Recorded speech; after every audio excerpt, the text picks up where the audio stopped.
C'est la photo du jour à Rochefort-en-Terre. Les touristes de passage immortalisent un souvenir avec la plaque apposée hier soir sur la façade de l'office de tourisme. Ce mardi soir, 300 personnes étaient réunies ici, devant un écran géant, pour assister à la victoire. La ville de 674 habitants a fait la fête jusqu'à 2 h du matin.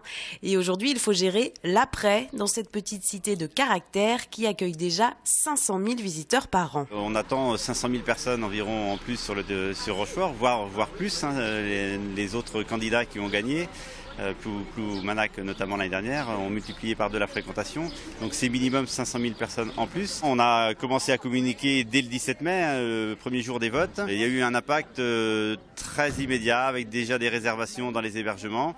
Et ce matin, des hébergements dans des campings, dans des chambres d'hôtes qui sont venus. Et ça c'est vraiment très intéressant. Et c'est aussi le but de l'opération, même si c'est un jeu. On se prend tous à jouer sérieusement parce qu'il y a un impact économique considérable immédiat. La ville et les commerçants espèrent des créations d'emplois liées à cette nouvelle notoriété. Des revenus générés par les parkings devraient également retomber dans les recettes de la ville, mais aussi des taxes de séjour pour la communauté de communes.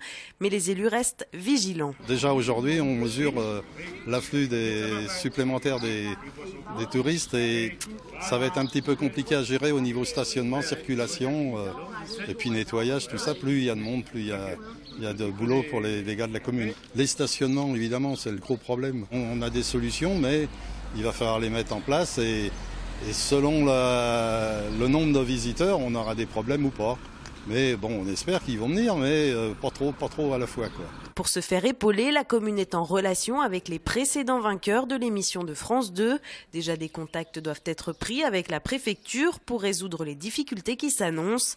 Accueillir plus de visiteurs, mais toujours dans de bonnes conditions, c'est maintenant le défi pour la petite cité star de